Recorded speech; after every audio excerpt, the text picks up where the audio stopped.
자, 여러분 안녕하십니까? 술과 알코올 이야기 86번째 시간. 알코올 중독 혹은 알코올 중독자의 공통적 거짓말 11가지라는 제목으로 이야기를 해보겠습니다. 오늘 이야기는 조금 가볍게 들어도 좋을 것 같아요. 가볍게 들으라는 말씀은 내가 좀 심각한 상황이라면 조금 무겁게 들어도 좋지만 아직까지는 우리가 뭔가 치료나 다른 도움이 아직까지는 필요하지 않는, 그래도 절제를 잘 하시는 분들 중에서 이런 부분이 나도 발견이 되고 나도 분명히 이런 증상이 있네, 그러니까 나도 조금 조심은 해야겠다 라는 좀 이 인식을 갖는 것이 오늘 이제 이 영상의 목표입니다. 자, 제가 11가지로 나누었고, 사실 경중은 좀 나누려고 노력을 했는데 그냥 이제 이 동등하게 보시면 될 것 같아요. 그냥 11가지 정도의 그냥 그런 상황들, 우리가 술을 마시고 좀 실수도 하고 좀 뭔가 후회스럽고 창피한 상황도 생기고 뭔가 내 스스로가 조금 내가 만족스럽지 못할 때, 뭔가 괜히 불안할 때, 괜히 부끄러울 때, 그런 상황들을 한 11가지 정도로 만들어 봤는데요. 시작할게요. 자, 첫 번째는 약속 어기기입니다. 어찌 보면 제일 쉬우면서도 간단하면서도 전형적입니다. 꼭 술을 마시면서 우리가 그 몇 시까지 들어가겠다 라든가, 아니면 혹은 뭐 술을 이번에는 언제까지는 마시지 않겠다 라든가, 술은 뭐 일주일에 몇 번만 마시겠다 라든가, 아니면 술 마시고 어떤 걸 하기로 했는데 내가 지금 술 마시고 있으니까 좀 그건 다음에 하자 라든가, 아니면 술이 아니더라도 어쨌든 술과 관련 없다 하더라도 어쨌든 내가 지금 이 계획했던, 내가 생각했던, 미리 잡혀 있었던 그런 약속들을 쉽게 취소하는, 좀 취소를 하면서도 좀 그런 거에 대한 부담과 죄책감이 조금 덜한 그런 상황이 많이 발생합니다. 술을 마시면 이제 사실 계획대로 되는 것들이 참 쉽지 않죠. 이제 절제를 하는 사람들은 음주 횟수라든가 음주량이라든가 음주 상황이라든가 그런 것들을 어느 정도 통제가 가능하신데, 그게 아니라 술에 많이 빠져 있으시고 술을 많이 좋아하고 또 술을 많이 이렇게 의존을 하시는 분들은, 술에 내 생활이 지금 술에 많이 들어가 있으신 분들은 생각대로 술자리가 잘 안 됩니다. 그래서 아무래도 그렇게 되면 내가 기존에 가지고 있던 약속들이 좀 많이 영향을 받기 쉬운데, 그래서 약속 어기기가 제일 흔하고 간단한 이런 문제입니다. 두 번째도 재밌는 문제입니다. 술 안 취한 척 합니다. 술이 안 취한 척 하려는 이유는 여러 가지가 있을 수 있어요. 술이 안 취해서 내가 지금 맨정신이고 지금 정신을 똑바로 차리고 있다는 거를 조금 직장 동료나 상사분들에게 어필할 필요가 있을 수도 있고, 아니면 친구들과 편한 자리에서도 내가 술이 이만큼 강하다라는 것들을 얘기해 줄 수도 있고, 술이 취하지 않았기 때문에 술을 더 마시기 위해서 안 취한 척을 할 수도 있고, 또 그 자리의 분위기나 이런 이제 단체의 그런 이 분위기를 때문에 내가 괜히 술이 취해서 분위기를 깰까봐 그것 때문에 안 취한 척을 할 수도 있다. 여러 가지 상황이 있을 텐데, 어쨌든 충분히 지금 상황을 봤을 때 졸리고 물건 떨어뜨리고 뭐 비틀대고 대화 기억 안 나고, 그럼에도 불구하고 어쨌든 내가 지금 통제를 할 수 있다고 적극적으로 어필하는, 내 상황에 비해서 그렇게 안 취한 척을 하는 경우가 또 꽤 많습니다. 자, 마찬가지로 세 번째는 다음날 기억이 안 나면서 기억나는 척하기입니다. 분명히 필름이 끊겼어요. 필름이 끊겼는데 그 다음날 뭔가 심각하든 좀 덜 심각하고 가벼운 문제든 뭔가 이제 내가 술로 인해서 뭔가의 그런 상황들이 있었는데, 그 상황을 내가 이제 주변 친구들에게 이제 전달을 받는 상황에서 내가 분명히 다 기억나지는 않지만 마치 다 기억나는 것처럼, 혹은 엄격하게 엄연하게 분명히 기억 안 나는 부분이 있다면 그 사소한 부분만큼은 굉장히 이제 크게 부풀려서 자기는 이만큼만 기억하면서 굉장히 많은 것들을 기억하는 것처럼 어떻게든 기억이 안 나는데 기억나는 척, 결국 이것도 술 안 취한 척 혹은 또 이런 거랑 좀 유사할 수 있겠죠. 어쨌든 내가 그때 통제력을 완전히 상실하거나 어느 정도는 상실했지만 어느 정도는 필름이 끊겼지만 기억이 안 나지만 내가 그걸 완전히 상실한 건 전혀 아니다. 그러니까 나는 내 지금 술 마시는 주량이라든가 음주 패턴이라든가 절제력에 문제가 없다 라는 것들을 어필하고 안도감을 느끼기 위해서 이제 그런 이제 태도를 보이게 되는 것이죠. 자, 그리고 네 번째, 그 음주량을 최소화하기입니다. 음주량을 내가 술을 분명히 2병 마시고 3병 마시고 했는데 결국 이제 집에 와서나 스스로에게나 아니면 병원에 가서 얼마 마셨어요 했을 때는 한 2잔밖에 안 먹었어요. 1병밖에 안 먹었어요. 뭐 한 반병 정도 가볍게 먹었어요. 라고 나는 이만큼 마셔놓고 그 마신 것들을 굉장히 축소해서 이야기하는 그런 경향이 있습니다. 그래서 그 음주량을 이제 최소화하는 것들이 어쨌든 이것도 마찬가지고 내가 마신 양만큼을 다 이야기하고 공개하게 되면 그렇게 많이 마셨어? 너무 많이 마시는 거 아니야? 라는 이야기와 핀잔과 혹은 또 죄책감을 느낄까봐 의도적으로 최소화해서 이만큼만 마셨다고 이야기를 하는 거고, 나중에 이게 심하게 되면 본인 스스로도 인지를 하지 못하고 정말 그렇게 정도밖에 안 마셨다고 생각하는 경우가 있습니다.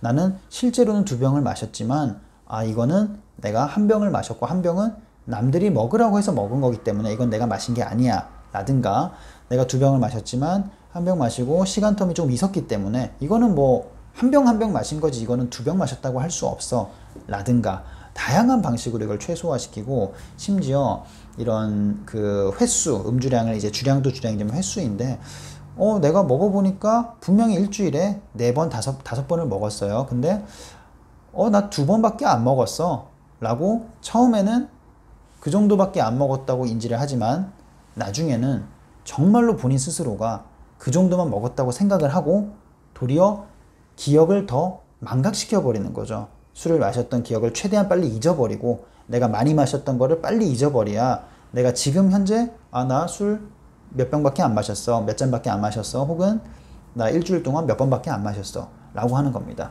우리가 환자들이 여기서 조금 이 부분만 제가 조금 더 깊게 말씀을 드리면, 환자분들이 이제 보통 문제가 없다고 생각을 하시고 나는 괜찮아, 내가 술 그렇게 많이 먹고 자주 먹는 건 아니야 라고 하시는 분들은 이런 자기가 그동안 술을 마셨던 횟수나 음주량을 다 잊어버리시는 거예요. 최대한 빠르게, 그것도 의도적으로. 하지만 그 의도가 처음에는 죄책감과 그 죄책감이 나를 힘들게 하기 때문에 그거를 의도적으로 망각하는 겁니다. 그러면 정말로 본인은 나 이거밖에 안 마신 것 같고 일주일에 이거밖에 몇 번밖에 안 마셨다 라고 실제로 생각을 할 수 있어요. 그러니까 본인과 혹은 또 주변에 있는 가족들과 대화나 이런 것들이 굉장히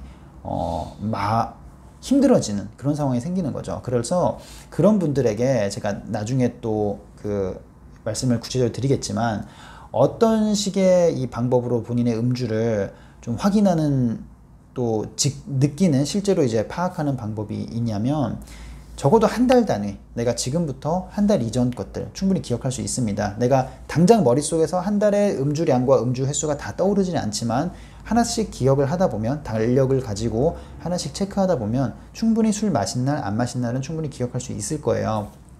그러면 그 한 달을 다 내가 체크를 해보고 그 체크한 날에 마신 술, 음주량을 또 다 기록을 하고, 또 아무리 작은 거라 하더라도 그날 있었던 그런 이제 사건, 사고들, 뭐 기억 안 나는 일들, 뭔가 다툼이나 마찰이 있었던 것들 기록을 해보게 되면 내가 생각하고 예상했던 것보다 막연하게 한 달 정도 내가 술을 어느 정도 먹으셨을 거고 어느 정도 했던 것 같다 라는 그런 예상보다는 훨씬 더 많은 음주 양과 그리고 횟수가 눈앞에 있을 것입니다.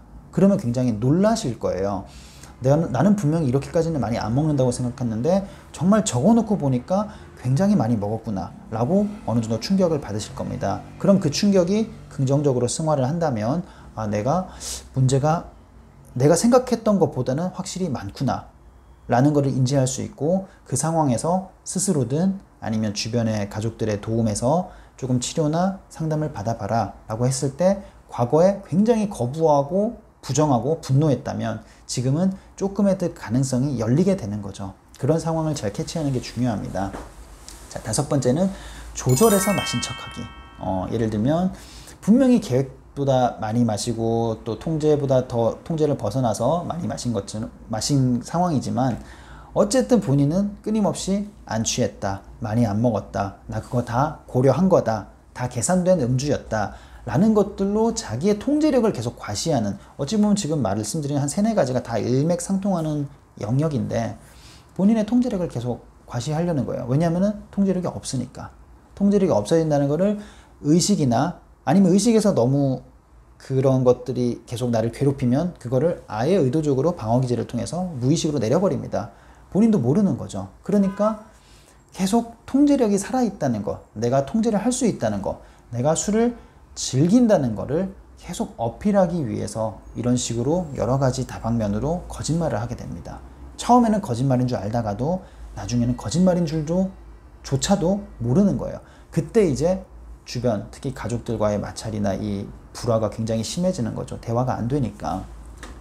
자, 그리고 이제 여섯 번째는 해장술 숨기기. 보통 해장술이라 하면 일반적인 분들은 그냥 우스갯소리로 전날 술 많이 먹어서 다음날 아침이나 저녁 식사하면서, 점심 식사하면서 우리가 뭐 소주 한두 잔 정도 가볍게 그냥 재미로 털어넣는 그런 걸로 생각을 하는데, 이 심각한 해장술은 술이 정말 많이 마시고 정신을 잃고 쓰러져서 잠을 자고 다음날 일어나 보면 몸도 당연히 너무 힘들고 또 그 상황이나 여러 가지 이제 이 정신이 돌아오면서 느끼는 고통들이 너무 크기 때문에 이것들을 또 빠르게 잊기 위해서, 어찌 보면 회피하는 거죠. 빠르게 회피하기 위해서 빨리 더 취하려고 술을 마시는, 그게 이제 해장술인데, 그런 술도 나는 안 먹었다라든가 그냥 이거는 뭐 음식 먹으면서 반주를 했다든가 이런 식으로 이제 합리화를 하거나 이제 변명을 하고 거짓말을 하는 거죠. 그리고 일곱 번째는 술을 감춰두고 마시기. 여기까지 이제 넘어가게 됩니다. 이제 특히 가족 내에서 부인이나 남편이 술을 이제 의존을 많이 하시는 분인데, 이제 못 먹게 하니까 당연히 이제 술을 어디에 사서 나만의 공간에, 그게 집 안이든 뭐 차 트렁크든 어디든 감추는 거죠. 감춰서 몰래 나가서 몰래 마시고 들어오는 그런 상황인 거고, 이제 회사나 이런 데서도 심각해지면 술병을 내가 테이블 앞에, 회사 내 자리 앞에서 마실 수는 없으니까 보통 물병이나 다른 이제 텀블러 같은 곳에 술을 넣어서 그것들을 이제 물인 것처럼 마시면서 업무를 하거나 그런 회사를 다니는, 물론 오래 가지는 못하겠죠. 그런 이제 거짓말도 발생하게 됩니다. 그리고 여덟 번째는 이제 배가 부르다며 이제 식사 대신에 술을 마시기인데, 식사 자리가 있으면 당연히 이제 2명, 3명, 4명이든 단체로 같이 모여서 같이 식사를 하는 건데, 어떻게든 그 자리에서 뭔가를 먹는 거는 공통점인 거잖아요.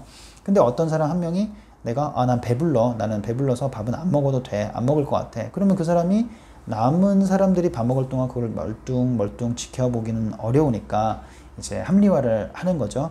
나는 배가 부르니까 그냥 나는 맥주 한 잔 시켜서 혹은 또 소주 한 잔 시켜서 간단히 이거 안주로만 먹을게 라고 하면 주변 사람들도 뭐 그렇게 해, 혹은 뭐 그렇게 하는 게 낫겠네 라고 이제 자연스럽게 생각할 수 있기 때문에, 내가 식사를 안 하고 배가 고프거나 그런 상황에도 불구하고 술을 더 마시기 위해서 그 상황을 내가 거짓말하는 거죠.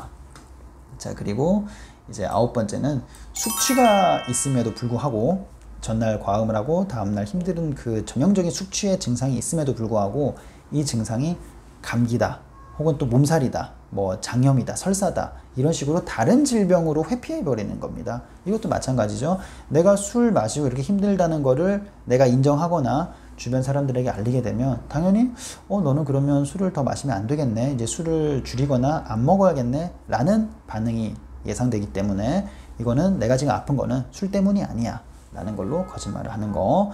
열 번째는 이제 출근하기 어려울 때, 혹은 또 학교 가기 어려울 때, 그때 혹은 또 뭔가 이제 치료를 받는 과정에서 병원 가거나 상담받으러 가기 귀찮고 어려울 때 내가 직접 얘기를 하면 민망하잖아요. 부끄럽고 또 좀 죄책감도 들고, 그래서 보통 이제 엄마한테나 배우자에게나 자기 친구에게 이제 대신 말해달라고 부탁하는 겁니다. 한 단계 더 거르는 거죠. 내가 직접 얘기하기에는 그 상황을 맞닥뜨리기가 너무 부담스러우니까 다른 사람에게 그걸 요청하고 부탁하는 겁니다. 그러면 어찌 보면 이거를 부탁을 들어주는 사람이 결국에는 내 이 환자의 중독자의 상황을 더 악화시키는 그런 경우가 되겠지요. 그래서 처음 한두 번은 들어준다 하더라도 이게 이제 반복되거나 하면 당연히 끊어내셔야 되는데 그게 쉽지는 않습니다. 어쨌든 이제 내가 뭐 출근 다음날 술 먹고 다음날 힘들어서 출근 못해 뭐 못해 이거를 직접 내가 표현하는 게 아니라 다른 내 가까운 사람에게 요청하는 것들, 그런 상황이 있을 거고요.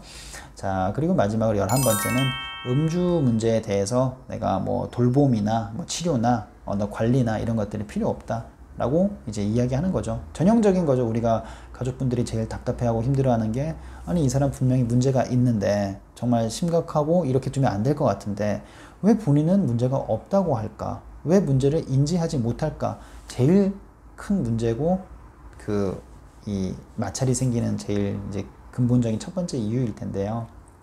그래서 이런 것도 필요 없다.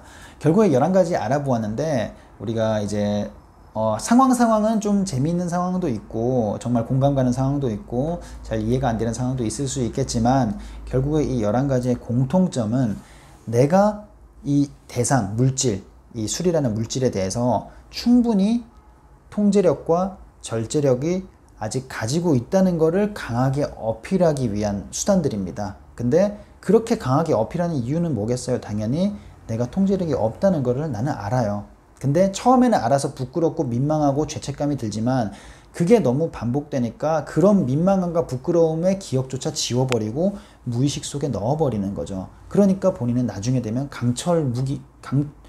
굉장히 강력한 이제 배리어, 장벽을 치고 정말 스스로도 문제가 없다고 느끼는 상황이 되기 때문에 정말 가족들과 치료진과 이제 대화가 소통이 안 되고 힘든 경우가 생기는 거죠. 그래서 어쨌든 이 중독이나 의존이 심하게 되면 이렇게 내가 건재하다, 내가 잘할 수 있다, 내가 뭐 다 조절하고 절제하고 이런 술 정도는 충분히 내가 통제를 한다 라는 마음에 하는 거짓말들 우리가 알아보았습니다. 거짓말 하시는 분들은 여기서 뭐 하나 있으면 한두 개쯤은 누구나 술을 드시면 한 번쯤은 겪어보십니다. 그리고 뭐 어쩌다가 한 번씩은 당연히 생길 수 있어요. 어떤 특정 목적을 위해서라도. 그런데 여기서 한 11가지 중에서 한 3, 4가지가 계속 나타난다거나 그게 오랫동안 지속된다면 설사 내가 술을 마시고 흔히 말하는 술버릇이나 정말 건강상의 악화가 아직까지는 아니라 하더라도 조금 이 나의 음주 패턴이나 습관을 좀 심각하게 생각할 필요는 있을 것 같습니다. 그 부분 꼭 명심해 주세요. 자, 오늘은 여기까지 하겠습니다. 감사합니다.